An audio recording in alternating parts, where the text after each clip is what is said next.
Acción, tu revista mensual de cine y series, con los mejores estrenos de cine, fichas y reportajes coleccionables, series de televisión y 4 pósters todos los meses. Búscala en tu kiosco. Muy buenas amigos y seguidores del canal de Acción Cine. Un día más, un nuevo vídeo a la carta. En este caso nos lo ha pedido nuestro amigo Gonzalo. Si oís algo de ruido por ahí es que tengo el ventilador puesto nuevamente porque estamos en la que es probablemente la noche más calurosa del año. Así que vamos a intentar hacerlo bien por nuestro amigo Gonzalo, al que le damos las gracias como siempre por partida doble. Primero, por haber pedido esta videocrítica a Acción Cine. Y segundo, por ser yo el elegido, en este caso, depositario de la confianza de nuestro amigo Gonzalo para hablar de una película que es uno de los grandes ejemplos de cine de culto y una de las mejores muestras de lo que el cine independiente dirigido hacia cierto tipo de géneros puede dar, aunque tenga un ínfimo presupuesto. Un presupuesto muy moderado. Una película que surge de la obsesión por ciertos temas de su director y guionista, ciertos temas que ya venían reflejándose desde sus primeros trabajos dirigiendo cortometrajes y en la escuela de cine, y que al mismo tiempo le sirvieron para desarrollar posteriormente películas de mayor presupuesto, pero que no encajaron igual que esta, que fue su gran carta de presentación a la industria, aunque lleva sin dirigir, pues creo que 10, 11 años por lo menos. No sé exactamente por qué, pero Richard Kelly, que es el director, y hoy sí voy a enseñarlo porque es esta edición británica de Donnie Darko, una de las primeras películas de Arrow, de la editora Arrow Video, que yo me compré viajando a Londres hace mucho tiempo, y que si podéis os recomiendo muchísimo esta edición en concreto, si se os da bien el inglés, porque trae un documental de 1 hora y media, porque viene con el cortometraje del que os hablaba, El lugar del adiós, de Goodbye Place. Todo eso hacen que viene 2 audiodocumentarios muy curiosos, un montón de escenas eliminadas que finalmente sirvieron para hacer el montaje del director, pues ya sabéis que hay 2 montajes de Donnie Darko, el montaje del director y el montaje cinematográfico. El montaje del director sirvió en 2004 para relanzar la película, que en Estados Unidos había sido un fiasco comercial enorme, porque realmente la historia de la película es un guión que tenía escrito Kelly, que quería dirigir él con apenas 24 años, y que presentó a un amigo, a Sean Patrick, que era el productor de la película, y empezaron a mover. Pero todo el mundo, la respuesta no era precisamente entusiasta, no era mala respuesta, todo el mundo tenía algo que decir del guión, pero no había nadie que se lanzase a decir, yo te la produzco. Y más cuando él, tan joven, decía que iba a dirigirla a él y no iba a dejar que nadie dirigiese la película. Lo cual creo que a esa edad es tener las cosas muy claras, pero es un riesgo, porque te pueden decir que era lo que le están diciendo. Muy bien, ahí tienes la puerta. Hasta que no saben cómo Jason Schwartzman se interesó por la película, por el guión, y dijo que quería que fuera su siguiente proyecto. Venía de Academia Rushmore y la veía como su siguiente película, lo cual no terminó de cuajar. Al final Schwartzman se marchó. Los propios productores y directores de la película no saben por qué, pero se marchó de la película, del proyecto. Pero eso hizo que la película, el guión, llegase a la gente de Flower Films, a Nancy, no me acuerdo mismo del apellido, que es la productora, compañera de empresa de Flower Films, que es la empresa productora de Drew Barrymore, que estaba en aquel momento, al parecer, rodando Los Ángeles de Charlie, y se reunieron con ella, y Drew Barrymore les dijo, yo os produzco la película, pero quiero el papel de la profesora de inglés, porque me gusta muchísimo el guión, y creo que el papel de la profesora de literatura me va como anillo al dedo. Y dijeron, por supuestísimo. Consiguieron que hubiera un presupuesto ya en firme y pudieron rodar la película y atraer más nombres interesantes, como el de Catherine Ross, que anda por ahí en la película, como el de Mary McDonnell, que anda también por ahí en la película y creo que es la luz de la película. Y encontraron a Jake Gyllenhaal, porque estaban buscando, creo que estaba Patrick Fugi también por ahí, pero al final se quedaron con Jake Gyllenhaal, que además trajo consigo a su hermana Maggie, que hizo de su hermana la película, pero encontraron a Patrick Swayze para un papel nada sencillo, Beth Grant, que es quizá para mí uno de los puntos débiles de la película, porque repite el mismo papel que hacía en Dawson Crece, por aquella época también. Siempre enfadada, siempre o casi siempre con el moño y demás, y no... me hubiera gustado ver a esa actriz haciendo otras cosas, no siempre el mismo papel. La película siguió adelante y consiguió presentarse en Sundance. No tenían distribuidora. Hasta que en Sundance Newmarket parece interesarse un poco, pero un día le llega una mujer a Son y a Richard Kelly y les dice: quiero ver vuestra película con mi marido. Y ellos dicen: vale, ¿quién? Y era en mazo más y era Christopher Nolan, que vieron la película juntos, que la película ya la habían recortado, ya habían limpiado de polvo y paja la película, que duraba 2 horas y cuarto para que durase algo menos de 2 horas, que es la duración que tiene el metraje final. Y cuando terminó la película, lo único que les dijo Christopher Nolan fue: chapó por la película, pero cambiar los carteles de las fechas. No estaban... no le gustaba la tipografía o algo por el estilo, pero fue Nolan y su mujer los que dijeron a Newmarket: tenéis que comprar esta película. La compraron, la lanzaron.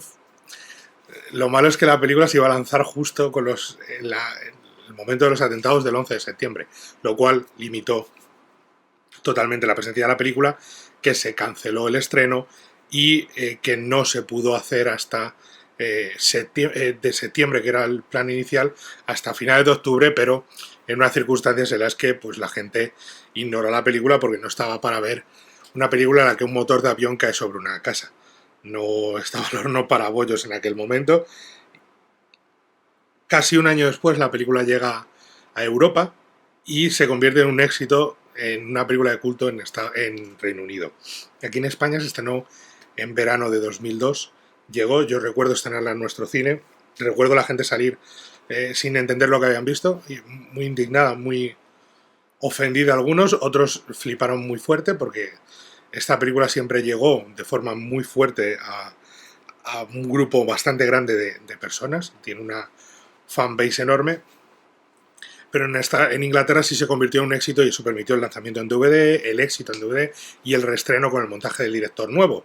Montaje del director que el propio Richard Kelly cree que es demasiado obvio, que reitera demasiados temas y que incluso la versión del director es demasiado larga y que no invalida el montaje cinematográfico. No es que el montaje de cine fuera wow, es que me obligaron, sino que aquí, bueno, pues quedan cosas más explicadas, está más mascadito todo, queda más claro en cierta medida, porque Donnie Darko es de ese tipo de películas que depende de la interpretación de cada uno de ustedes, de la interpretación que quieran darle. Donnie Darko es la historia de un joven, de Donnie Darko, de este protagonista que es un poquito... Llamarle peculiar es peculiar, porque hay momentos en los que uno puede pensar que es un tipo que está en conflicto consigo mismo y en otros momentos es un niñato insoportable al que dan ganas de abofetear. Depende de la escena. Y depende mucho de cómo entendamos y aceptemos el hecho de que es una persona que tiene problemas mentales, que yo creo que en el fondo es una de las temáticas de la película, pese a que crea su propio universo. La película crea su propio universo, que es el de los viajes en el tiempo. Donnie Darko se salva por los pelos de morir cuando el motor de un avión cae en su habitación, en su casa, y destroza parte de la casa, pero si él hubiera estado en la habitación, le hubiera matado. Y él estaba fuera, digámoslo así. Él oye una voz que le invita a ir fuera, a seguirle, y se salva. Y esa voz le dice que el mundo va a terminar en 28 días. Marca un número de días, horas, minutos y segundos. Y a partir de ahí empieza la película. Y a partir de aquí empiezan los spoilers. Con lo cual, si no han visto Donnie Darko, yo se lo recomiendo enormemente, es el momento de parar este vídeo, sin lugar a dudas, cortarlo por lo sano e irse a ver la película, disfrutar de ella tranquilamente, disfrutar de sus casi 2 horas del metraje original, que yo lo prefiero al metraje de cine. De hecho, esta edición solo trae el metraje original. Yo recuerdo haber visto el metraje de cine cuando salió en DVD, pero no sé ni dónde tengo el DVD. Pero me gusta bastante más el metraje de cine. Creo que es cortita y al pie. Muchas veces es mejor. Cuando la hayan visto, pueden volver y retomar este vídeo. Mientras tanto, no se lo recomiendo porque hay muchos spoilers y es una película en la que si les hacen spoiler, pues les estropean la sorpresa. Pero no es una película sencilla, no es una película de fácil acceso, es una película que tiene que ver con el cine de David Lynch. Hay varios homenajes a David Lynch. Tiene que ver también con el... no con el cine, sino con la temática de televisión tipo Rod Serling con La dimensión desconocida. Creo que tiene mucho de ese tipo de relato, que tenía un punto de ciencia ficción y un final ambiguo o amargo incluso. Tiene que ver con cierto tipo de ciencia ficción actual que da un vistazo atrás a los 80, con la música, con el estilo, con los peinados. De hecho, es en gran medida antecesora, por ejemplo, de Stranger Things, pero de otra forma. O sea, más en la estética, en lo visual y en el hecho de volver atrás a los 80, la película de 2001, y está ambientada en el 88, antes que en el tono, que el tono de Stranger Things era mucho más ochentero, directamente. O es, que todavía no estamos esperando nueva temporada. Algún día de estos, cuando puedan terminar de rodarla. Con todo,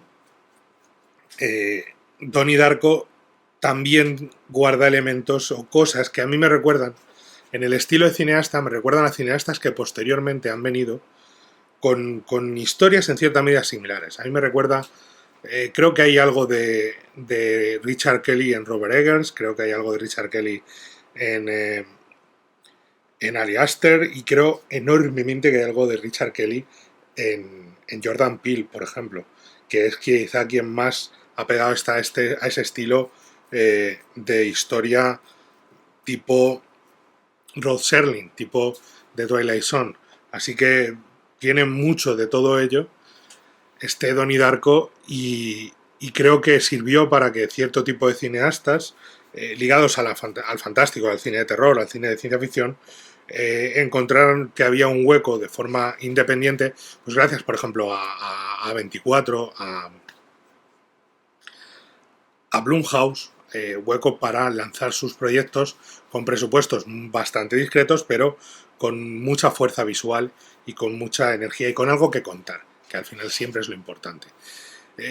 Si no lo he dicho, para mí es una película de 4 estrellas, lo dejo ya bien claro, lo verán aquí abajo también y demás. Creo que es lo de menos.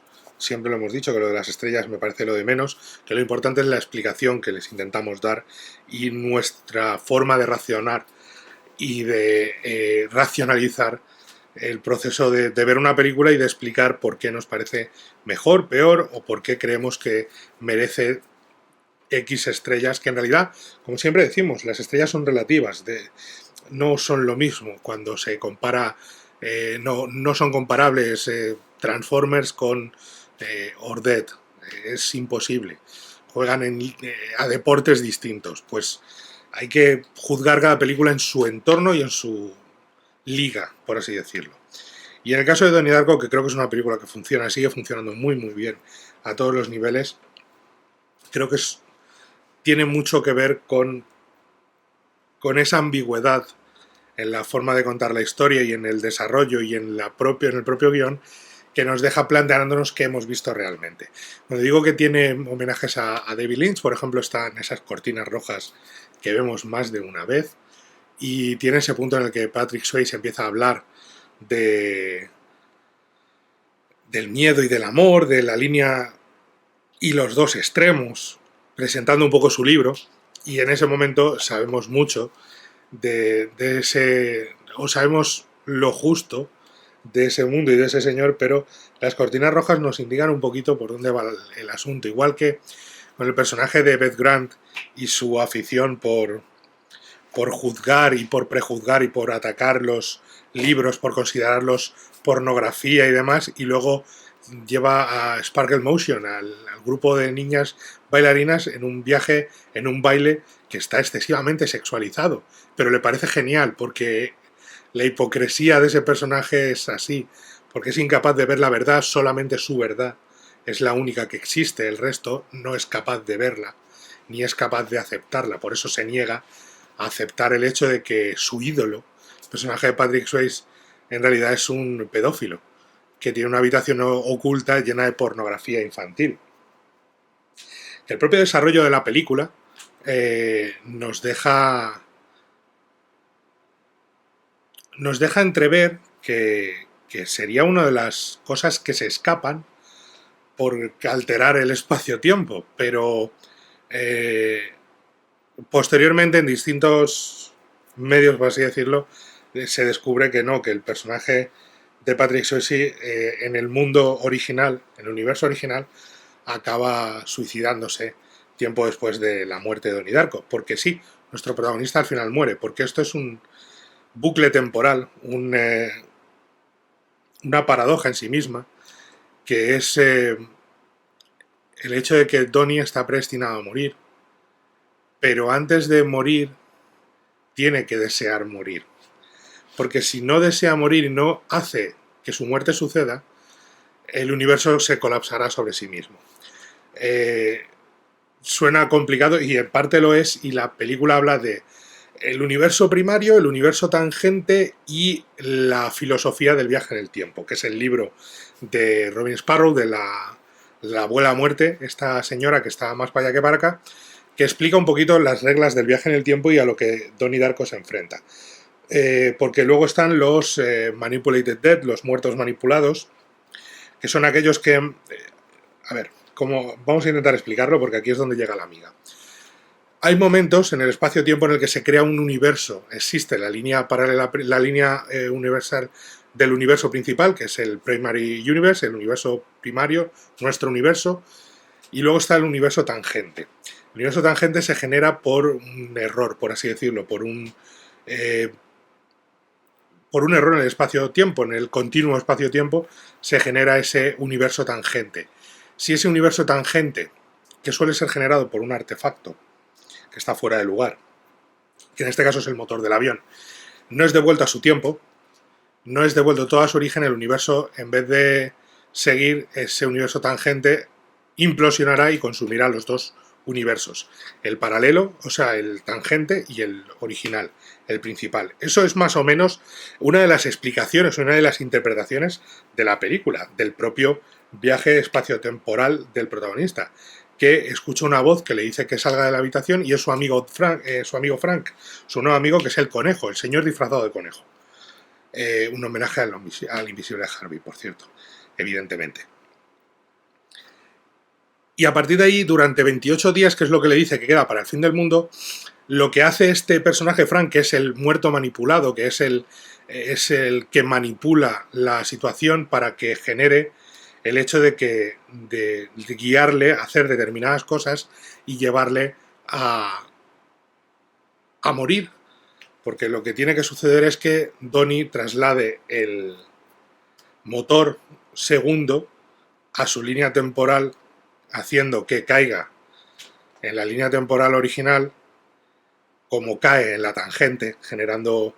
Porque la tangente no se genera por la caída del objeto, el artefacto, el artifact, lo que hace es una redundancia, es un glitch, es un error, y al haber dos, uno se traslada, y por eso cae en la habitación de Donnie Darko por primera vez.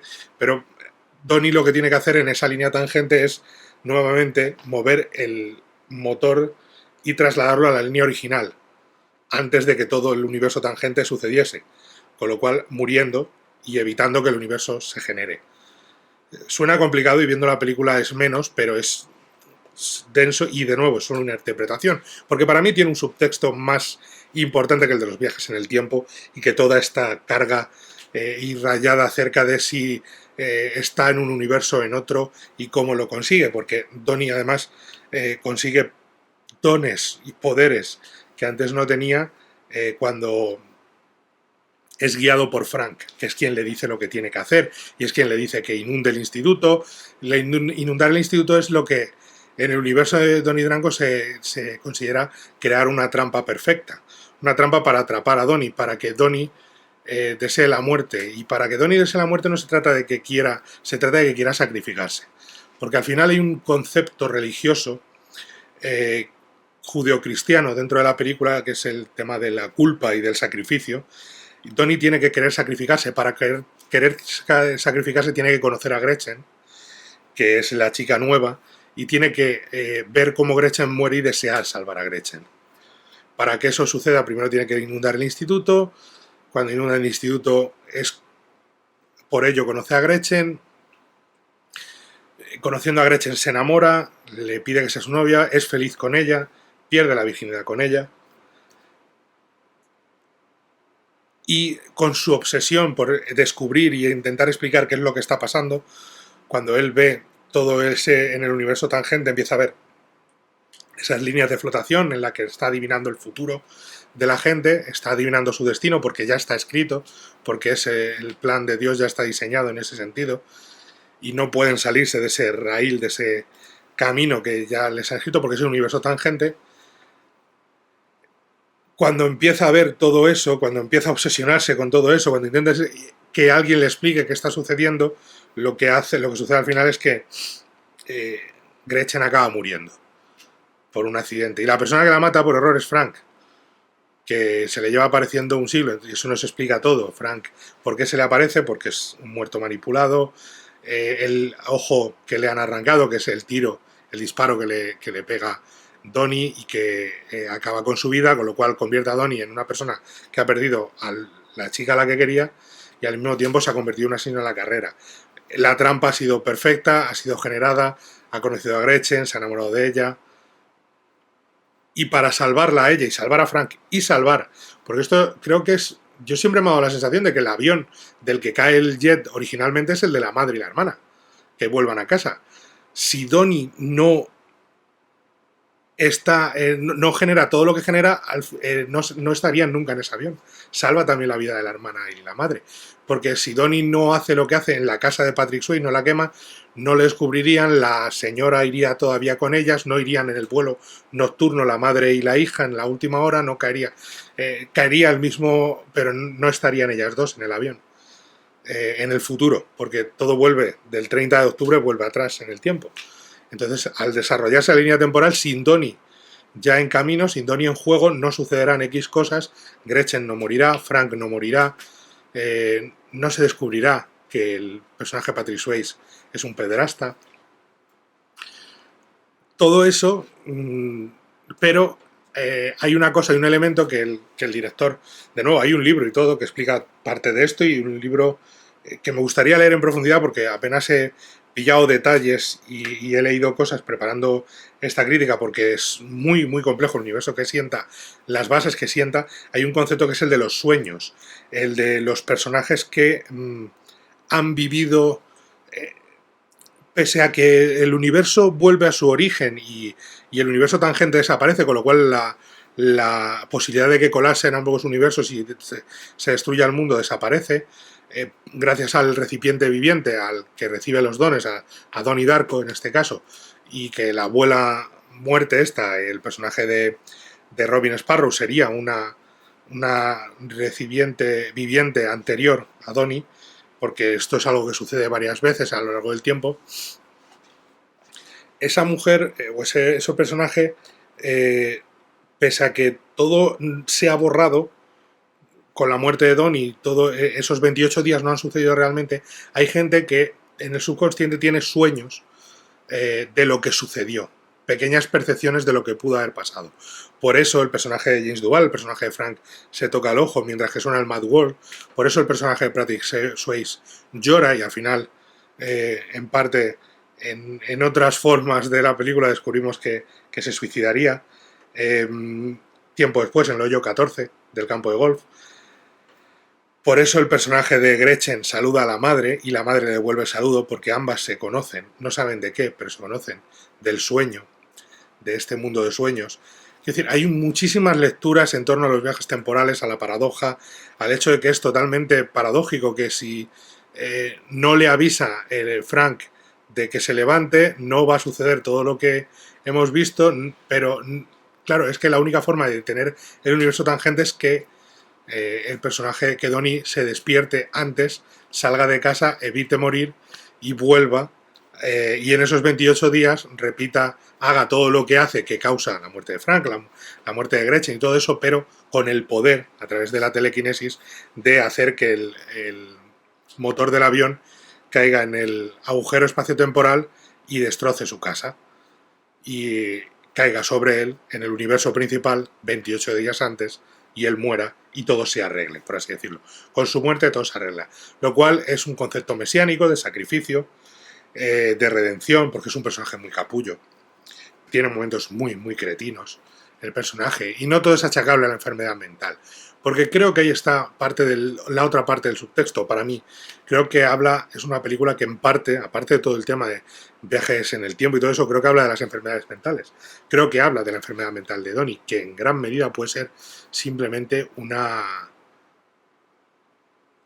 que sea un esquizofrénico, que los amigos imaginarios que tiene, y creo que habla en parte de eso, de una forma sutil y con un subtexto mucho más soterrado, que analiza lo que realmente podemos generar en nuestra cabeza cuando padecemos una enfermedad de este estilo.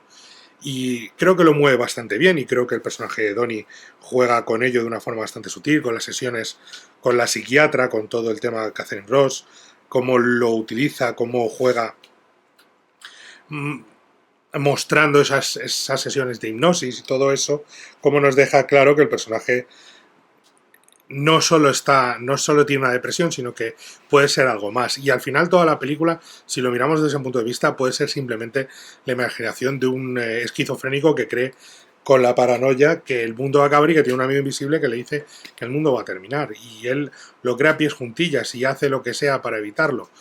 Y todo está en la cabeza de Donnie y nunca ha sucedido, porque lo que sucede realmente es que está muerto desde el inicio. Hay formas distintas de verlo, y creo que el tema de las enfermedades mentales no está puesto por casualidad, porque lo que nos permite es analizar la película argumentalmente a distintos niveles y con distintas profundidades.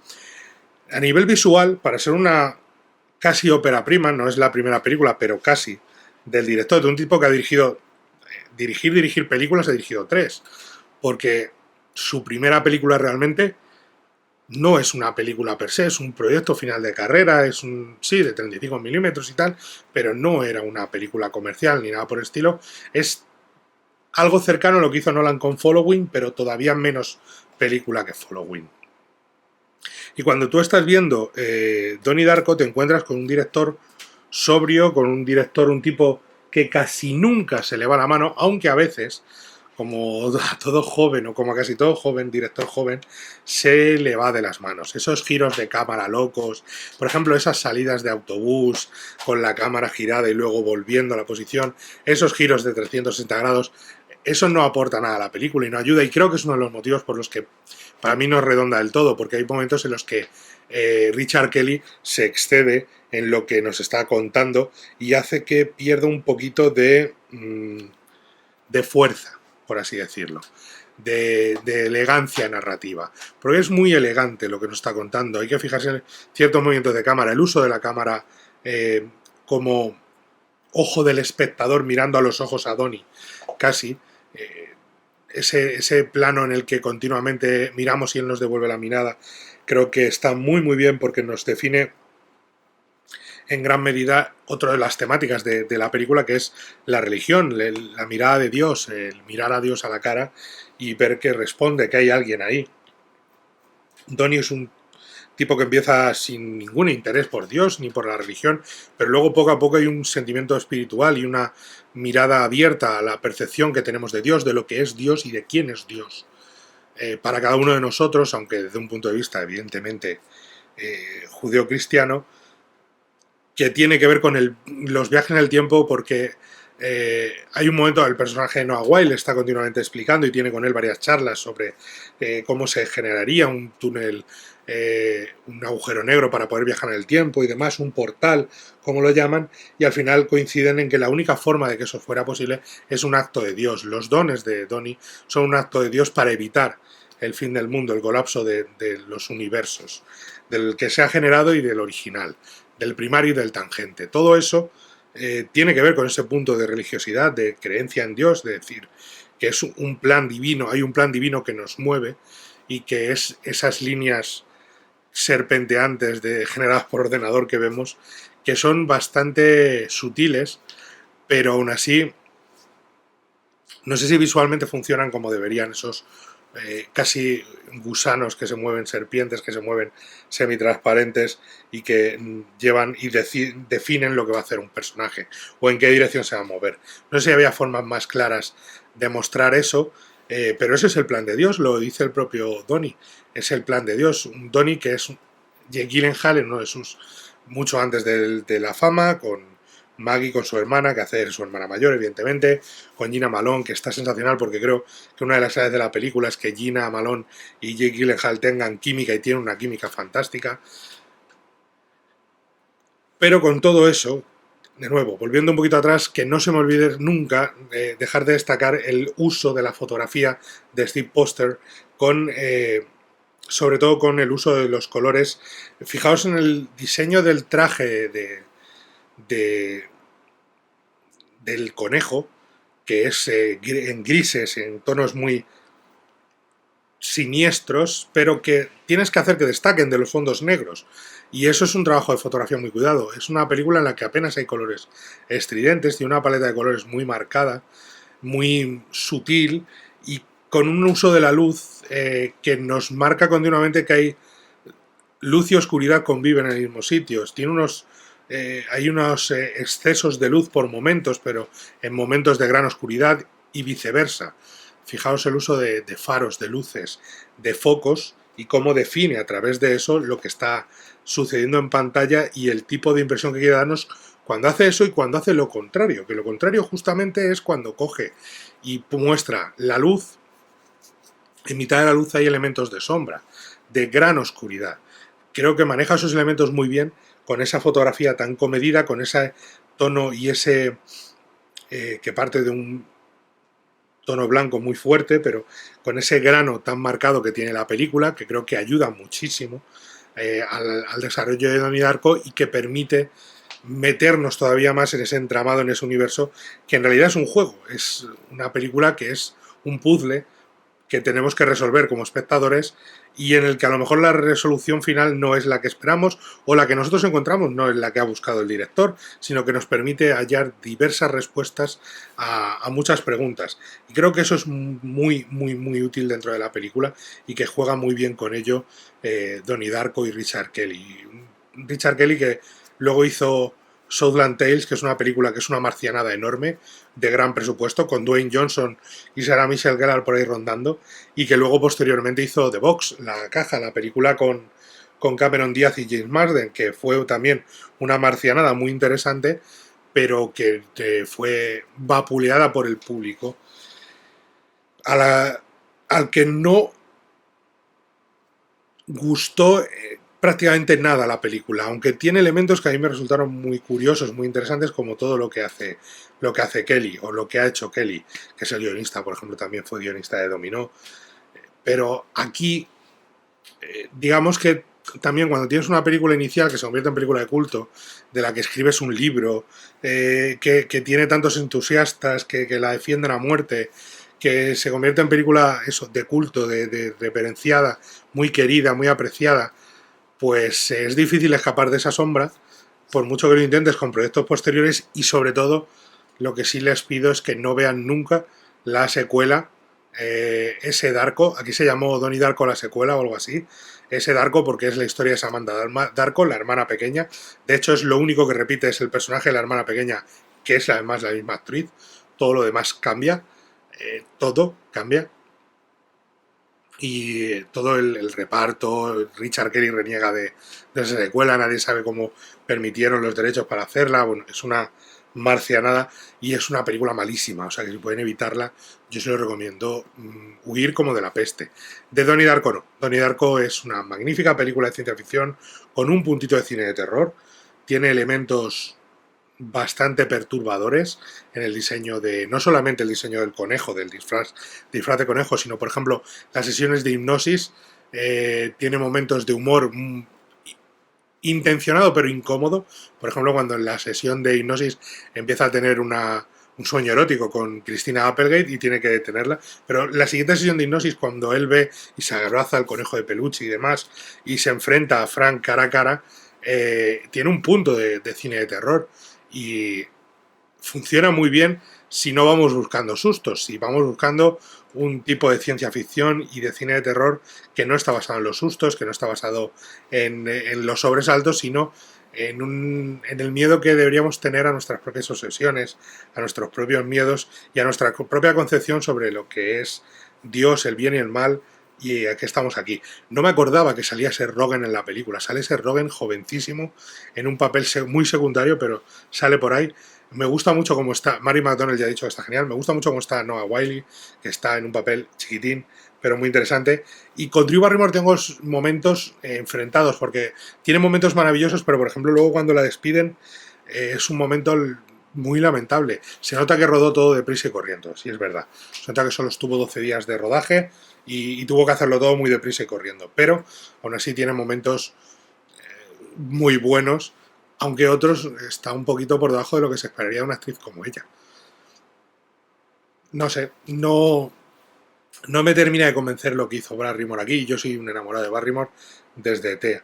Así que hay algo que no me cuadraba, nunca me cuadró en Donnie Darko sobre su interpretación, y tiene que ver con esa escena en la que la despiden.